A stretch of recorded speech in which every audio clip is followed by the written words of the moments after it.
대강절 주일이 되겠고 네 번째 대강절 주일이 되겠습니다. 오늘 성경 말씀의 본문은 여러분께서 지난 시간에 설교를 들으신 것처럼 미가서 5장에 미가서의 주제가 들어있는데 미가서 5장 2절에 베들레헴 에브라다, 너는 시극이 작은 장소일지라도 작은 마을이라 할지라도 내게서 태어나는 것은 아주 영원하신 분이고 상고의 태초의 옛날에 이런 단어를 사용합니다.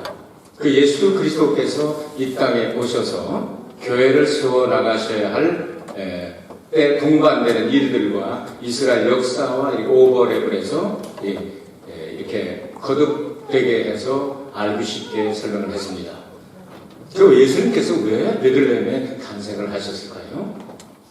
베들레헴에 적어도 예수 그리스도께서 탄생하셔야 될 장소가 지명된 것뿐만 아니라 예표가 몇 가지가 있습니다. 그 중에 하나 제일 먼저 이스라엘의 민족의 조상이라고 말하는 사람 바로 야곱이라고 하는 사람이 베들레헴을 아내들을 데리고 재산과 자식들을 데리고 이렇게 지나가고 있었습니다. 그때 12번째 아들이 세상에 나오게 됩니다. 그런데 너무 난상, 아주 심한 그런 고통 가운데 이제 평생에 가장 사랑했던 자기의 아내 라헬이 세상을 떠나게 되니까 야곱이 얼마나 안쓰럽고 고통스럽고 많이 울었을 것입니다. 그때 라헬이 내가 남편 따라서 20년 동안 처갓집이면서 또 외삼촌집이죠. 거기서 고생을 하다가 이제 먹고 살만하고 이렇게 자녀도 거느리고 재물도 거느리고 정말 가장 좋겠다고 생각할 때 자기가 가장 사랑하는 아내가 눈앞에서 죽어가고 있습니다. 그 라헬이 이렇게 얘기를 합니다. 나올랑말랑하는 그 아이를 향하여 베노니 하고 불렀습니다. 베노니는 슬픔의 아들이라는 뜻입니다. 너 때문에 다 망했어.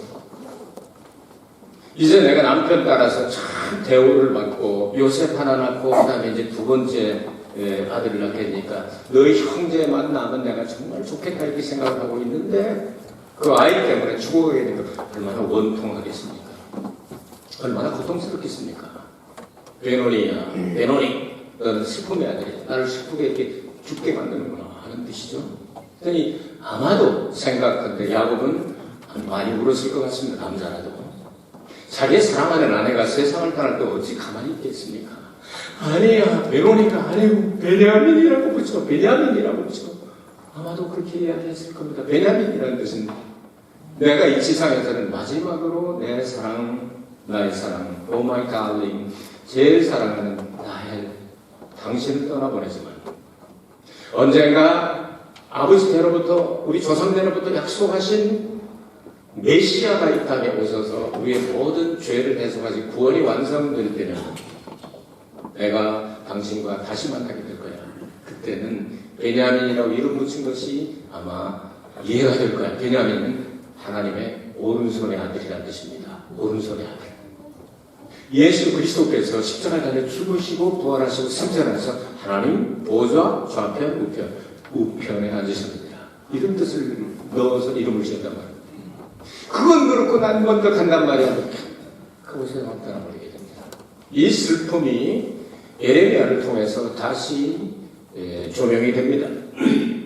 예수 그리스도께서 이 땅에 탄생하시게 될 때 예수님 때문에 연결된 2살 밑에 있는 남자 아이들이 베들레헴에 있는 그 지역에 있는 아이들이 모두 학살당할 때 그때 어떤 위로가 먹히겠느냐 아무 위로도 받아들일 수가 없어요. 자식이 독자가 그리고 멧돼손이 그 자리에서 죽어나가게 되는데 위로가 되겠느냐. 이것은 더 나아가서 예수 그리스도께서 십자가에 달려 죽으심의 고통을 예표하고 그리고 부활을 예표하는 그런 장소로 나타나게 됩니다. 이 장소가 또 왜 유명해지기 시작했느냐 하면 아주 작은 마을입니다. 예루살렘 근처를 가보시면 알겠지만 예루살렘에서 모두 이렇게 높은 데 가서 보면 뻔히 보이는 4, 5km 정도밖에 안 떨어진 예루살렘의 남쪽에 있는 조그만 마을입니다.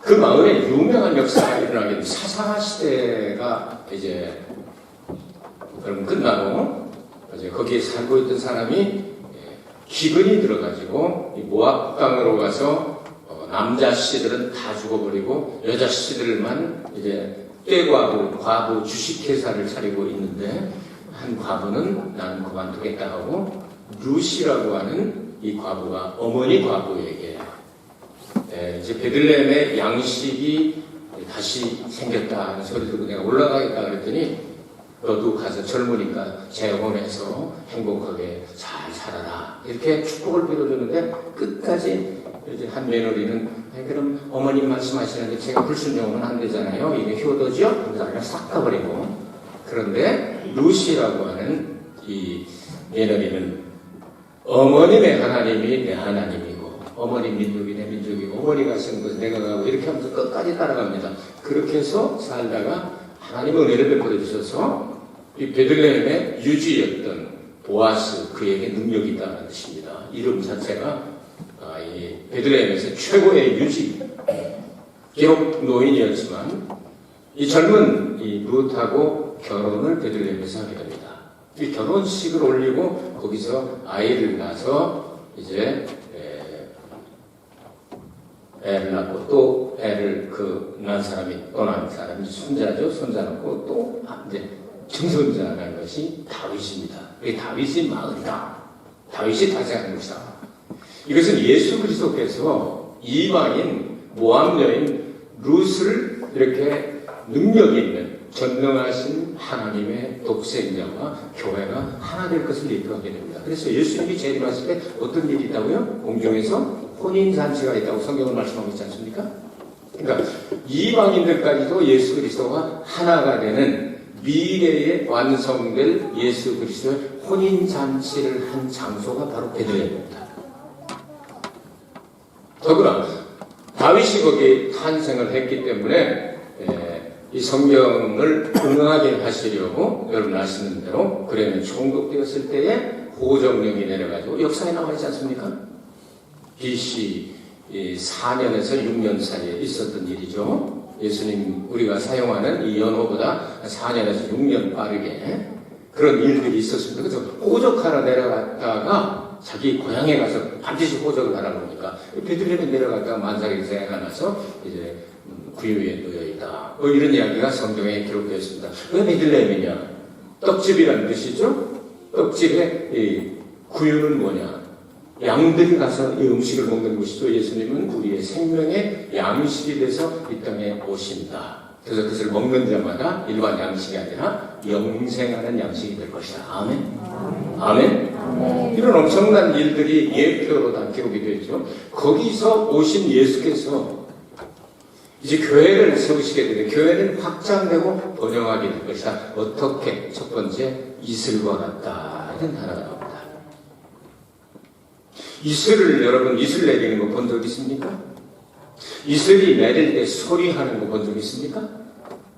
그 이슬에 대해서 이걸 설명을 하는데 이슬과 그리고 이 소낙비와 같다는데 비는 보입니다. 떨어지는 소리도 들리고 그러나 원래는 비가 되기 전에 구름처럼 이렇게 돼 있어서 그것이 날씨가 추우면은 이제 얼고 그다음 날씨가 따뜻하면 이제 이렇게 되는데 이슬은 참 희한하거든요. 반드시 이슬은 하늘에서 내려옵니다.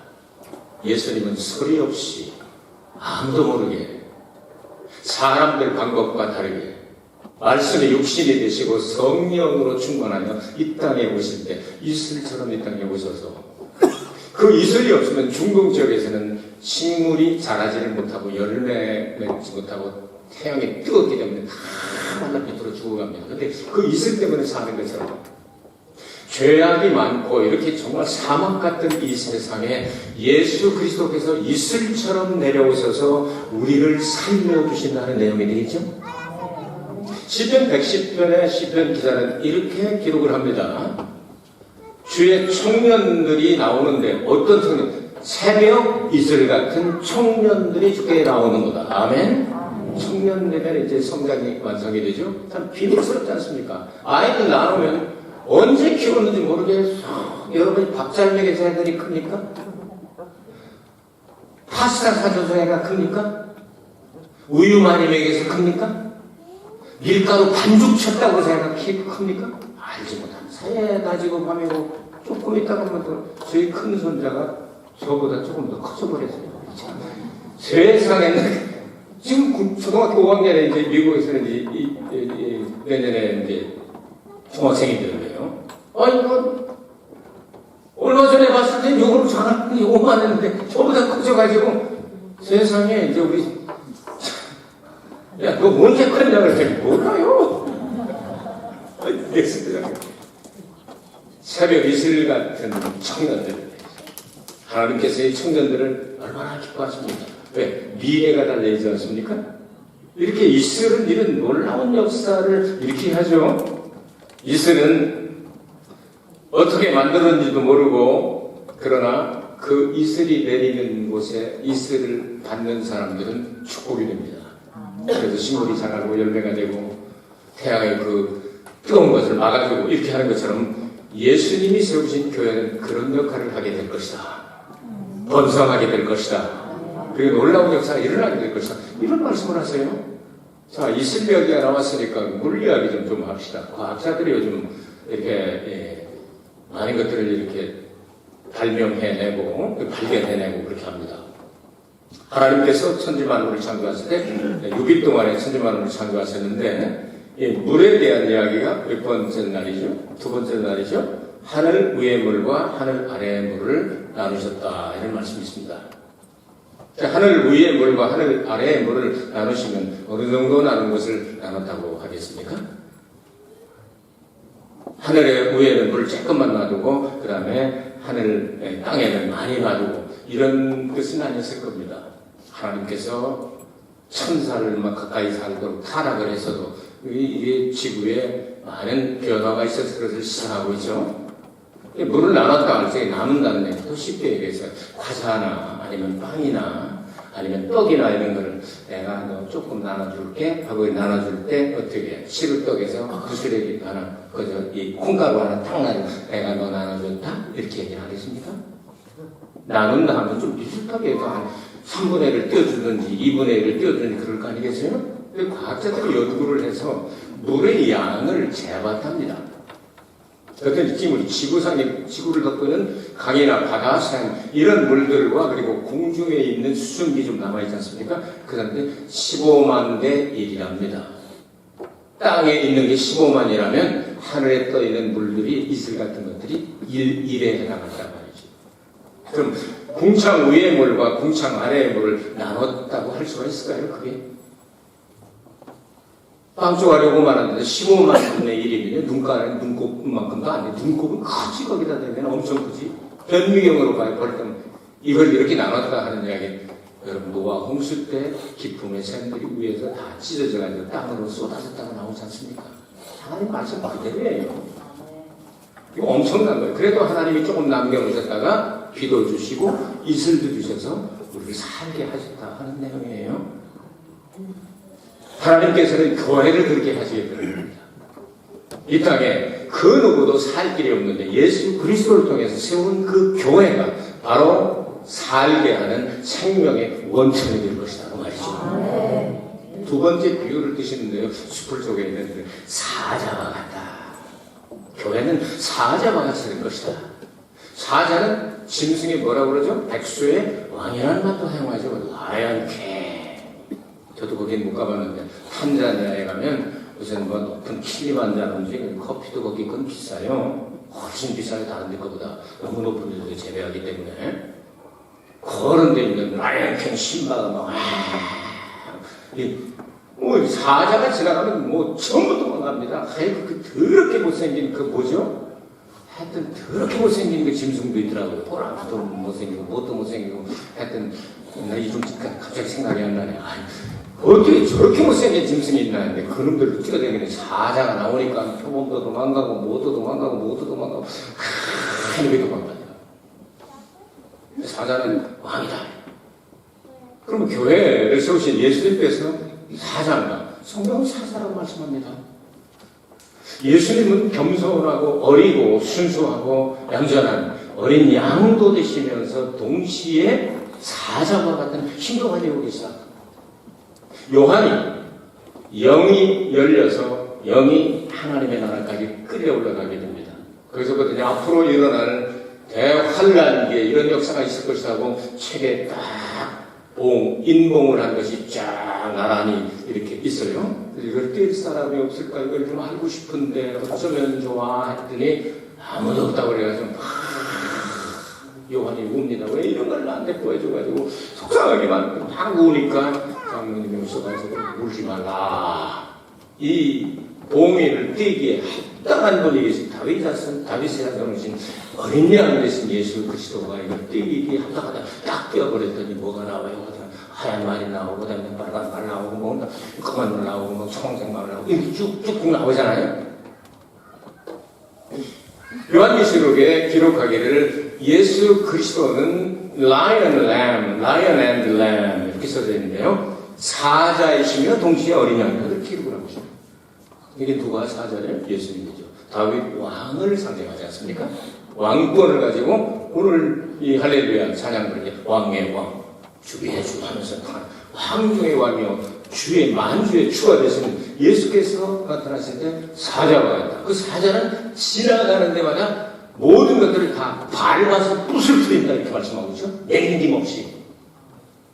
예수님이 주신 권세가 이런 철장 권세를 가지고 모든 것들을 다 깨뜨려버리며 모든 악한 세력들을 전부 다 밟아버리고 이겨버리고 진멸시켜버리시는 그런 능력이다.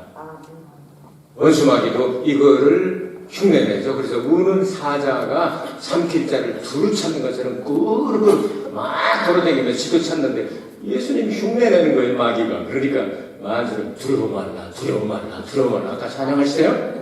그렇죠? 이빨 빠진 발톱도 없는 이 원수마귀, 이것들은 사자를 흉내내는 것이 사자가 아니란 말이죠. 그러니까 여러분 두려워하지 말고 예수의 이름으로 최후 승리 얻는 여러분 되시길 주의 이름으로 축원합니다. 사자가 아무리 다니엘을 먹으려고 해도 못 먹잖아요. 거느리지도 못하잖아요. 머리털 하나 상하지 않잖아요. 그러나 하나님이 심판을 내리실 때는 다니엘을 모함해서 사자굴 속에 던지게 했던 그 식구들까지 전부 다 갖다 놓으니까 사자들이 공중으로 점프해서 땅에 떨어지기 전에 묘기게 행진했잖아. 뼈다귀들을 다 부러뜨렸더라. 그 말씀이죠. 하나님께서 우리에게 주신 이 말씀대로 교회의 권세를 여러분 믿으시기를 바랍니다. 머리가 예수님이기 때문입니다. 그래서 이런 역사가 일어나게 될 때 하나님께서는 이제 눈에 보이는 것들을 의지하지 못하게 한다 말씀 10절부터 15절까지 쭉 나오는 말씀인데 10절에 보면은 내가 너희들 가운데서 말을 멸절시키겠다. horse입니다. 이 타는 말입니다. 옛날에 말이죠. 여호수아 때나 다윗 때나 이런 때 보면요. 이렇게 전쟁에서 이기니까 외국 상대편이 가지고 있던 말들이 많이 들어오잖아요. 그럼 말을 의지할까봐 어떻게 했는지 아세요? 말의 발축에 있는 이 심줄을 다 끊어버렸더라 했어요. 아킬레스건을 다 잘라버렸다 그 말이에요. 쉽게 얘기하면 요즘 말로 말고. 그럼 아킬레스건을 다 잘라버리면 여러분이 걸을 수도 없고 뛸 수도 없잖아요. 그래서 말을 버리겠다. 그 다음에 나오는 게 뭐죠? 병거, 전차란 얘기죠. 싸움하는 이 수레들, 병거, 전차라고 그러죠.戦車. 이것들도 다 없애버리겠다. 그 다음에 나오는 단어가 뭐죠? 성을 다 부셔버리겠다. 성을 의지하지 않게 하겠다. 하나님께서. 하나님만을 의지하게 하겠다. 할렐루야. 그러니까 천연 요새로 만들어졌던 이 에돔 사람들이 살던 요즘에 요르단의 페트라라고 하는 그것도 망하게 된다. 하나님만을 의지하는 사람만 하나님께서 남겨두시겠다. 이렇게 말씀하잖아요. 그러니까 이런 것들을 전부 다 없애버릴 뿐만 아니라 또한 계속해서 말씀하시게 될 때 이제 복술자와 점쟁이들을 다 멸절시켜버리겠다. 사울이라고 하는 사람이 있었습니다. 여러분 아시다시피 이스라엘의 일대 왕이죠. 이 사람이 전쟁이 일어나가지고 급하니까 옛날에 이 나라에 있는 점쟁이들을 이 전밭지들을 다 쫓아내고 죽여라고 명령을 내린 사람인데 다 멸망을 당했는데 한 여자가 엔돌이라고 하는 아주 시골 동네에 가서 사방이 숨어서 점치면서 사니까 여기 소문이 나는데 야 그때 내가 다 죽이라고 그랬는데 하나도 안 남는데 하나라도 있으면 좋겠다 했더니 대왕이시여 엔돌에 이런 여자가 가고 있습니다. 그래 앞장서 임마 뭐하고 있어? 하고 갔습니다. 갔더니 엔돌의 여자가 이게 영매자잖아요. 점쟁이잖아요. 무슨 일로 왔습니까? 이렇게 얘기를 했더니 사무엘을 좀 불러달라. 대왕이시네. 사무엘을 부를 사람은 대왕밖에 안 계시라고 하니까 여기서 이제 자기가 막 조작을 해가지고 그냥 사무엘은 하나님 품에 안겨서 파라다이스 낙원에 가 있는데 땅에서 올라올 리가 없잖아요. 땅에서 가네 노인이 올라오는데요. 머리가 하얀데요. 이러고 올라오는데 그래서 그게 사무엘이 아닌데도 사무엘인 줄 알고 거기서 전하면서 뭐라고 했더냐 하는데 얘기해도 될란가 말 모르겠네. 내일 전쟁이 아주 치열하게 돼가지고 아주 당신도 당신 애들도 다 죽는다는데 이렇게 하면서 막 얘기를 하게 됩니다. 사울이 죽은 것은 그것 때문에 죽였다고 역대상 10장에 1장 역대상 10장에 나오죠. 점쟁이를 찾아갔기 때문에 죽였다. 선거철 되고 그다음에 입학철 되고 하면 점쟁이 집이 불이 난답니다. 왜냐하면 빨리 알고 싶어요. 더구나 요즘에 또 전라 가인이라죠. 가인이라요. 안 닮았는지 모르겠지만 송가인이라고 하는 사람이 뭐 이렇게 토로통가 뭐 미스토롯인가 돼가지고 나왔다가 그 어머니가 국보급 점쟁이요. 그러니까 그걸로 해야 돼. 나와가지고 그냥 노래할 때 사람들이 얼마나 많이 모이는지 몰라.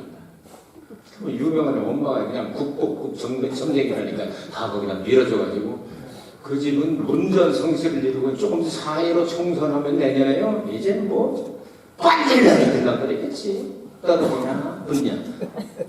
그날 지나보면 바로 그까지 거. 4월 15일날 지나고 4월 15일날 밤 12시쯤 되면 당락이 되게 윤곽이 결정되고 몰라도 4월 16일날은 다 알아. 난 다 알아. 이 시간을 돌고 다니는 이것들을 싹 쓸어버리겠다. 하나님께서 말씀하시고 이것들 다 쓸어버리겠다. 그리고 우상대가리들 이것들 다 그냥 멸망시켜버리겠다. 성경 얘기를 좀 해야 되겠죠. 기드온이라고 하는 사람 아주 얼마나 지파에 조그만 아주 지파에 작은 안쪽으로 갈라졌으니까 작은 지파에 나온 이 사람이 하나님의 부심을 받게 돼요. 그 아버지는 우상을 만들어서 파는 엄청난 아주 그 지방의 유지죠. 하나님의 부르심을 받고 성령의 충만을 받고 약속의 말씀을 받고 어떻게 했습니까? 그저 혼자 가면 뭐하니까 자기 그 10명인가 데리고 가가지고서 그냥 이 바알 신상들을 그냥 전부 때려 조져버렸죠.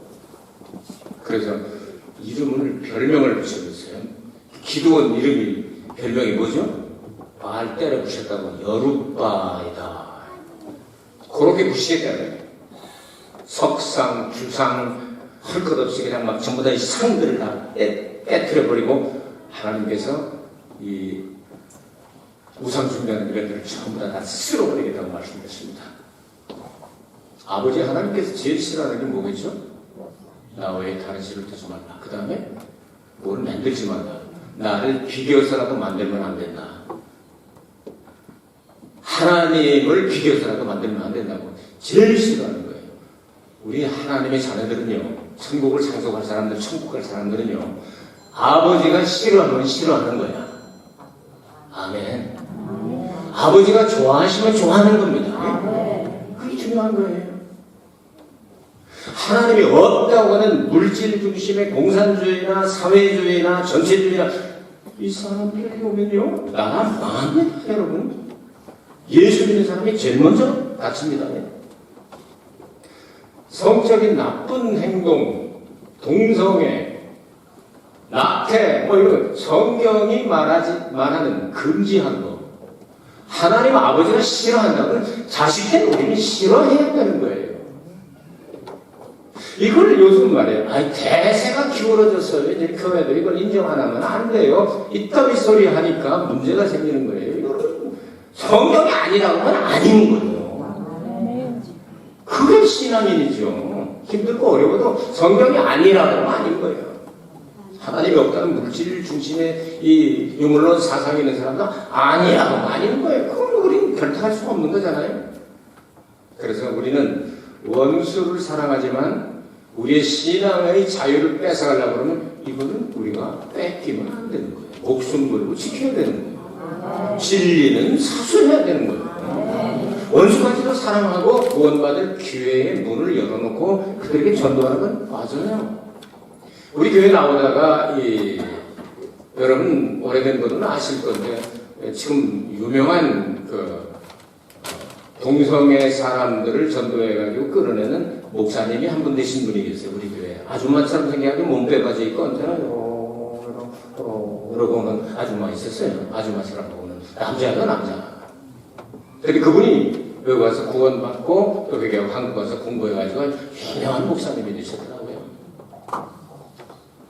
길을 열어놓고 예수 믿고 구원받을 수 있는 길을 열어놓되 우리가 섬기는 하나님을 바르게 섬기지 못하고 자유롭게 예배하고 찬양하고 전도하지 못하게 하는 건 이거는 우리 가만히 있으면 안 되죠. 목숨 걸고 진리는 사수해야 됩니다. 이 성경을 우리가 바로 알아야 돼요. 그래야 방향이 설정이 되잖아요. 저는 정치적인 이야기를 하고 싶지도 않고 모르고 또 안 합니다. 그러니까 우리 목사님은 무불지라서 뭔 생각을 하고 있는지 모르겠어 이렇게 생각하지 말고 저는 성경만 얘기하는 사람입니다. 그러니까 그런 줄 알고 아버지가 싫어하면 나는 싫어하는 거예요. 대세가 기울건 말건 난 상관없어. 내가 놔도 지구는 팽팽 돌아가고 태양 주위를 수음지 화목도 쳐내면 빽빽빽 돌아가는 그 하나님이 하시는지 우리가 돌리는 거 아니잖아요. 여러분이 뭐 힘줘가지고서 지구야 돌아라 해서 돕니까? 하나님께서 하시는 일이거든요. 우리가 해야 될 일은요, 그 아버지가 좋아하시는 일은 하는 거예요. 싫어하는 일은 싫어하는 거예요. 우상 깨뜨려라 깨뜨리는 거예요. 천주교 뭐예요? 우상종교지. 하나님은 비계에서 우상을 만들지 말라고 하는데 그냥 우상을 그렇게 상을 만들고 싶으니까 예수상도 만들고 마리아상도 만들고 뭐도 만들고 그냥 자꾸 절을 하고 보니까 십계명을 두 번째로 빼버리고 10번째로 두 개로 나눠서 지네도 십계명이네. 바로 알아야 됩니다.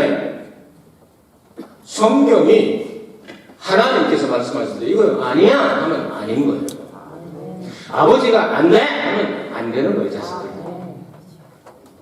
이것이 성경입니다. 오늘 말씀을 통해서 성경이 강조하는 내용이 세 가지였습니다. 예수님께서 교회를 세우시면 이슬 같은 역사가 일어나게 될 것이다.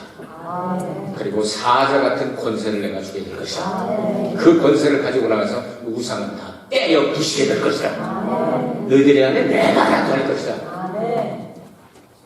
다니엘 시대에 그래서 느부갓네살 왕이 꿈을 꿀 때 한 신상을 봤죠. 머리통은 금에다가 은가슴에다가 배때기는 동에다가 다리는 진흙과 철이다. 하나님은 그 일들을 다 이루시게 되는데 금을 은이 부숴버리고 동이 은을 부숴버리고 철과 진흙이 또 배 같은 이 동을 부숴버리게 될 것이다. 역사대로 되죠? 느부갓네살이 바벨론이 망하고 메데파사에 대해서 양쪽 가슴처럼 그 다음 배가 하나죠? 그게 뭐죠? 알렉산더에 의해서 또 망하게 됩니다. 페르시아가. 그리고 이 알렉산더 왕 죽고 난 다음에 4갈래로 갈라져가지고 이집트까지 가고 막 그러는데 이래가지고 그 다음에 어떻게 됩니까? 로마가 나타나서 그것들을 다 멸망시켜버리게 되죠. 클레오파트라 다니엘 11장에 나오잖아요. 클레오파트라 여자.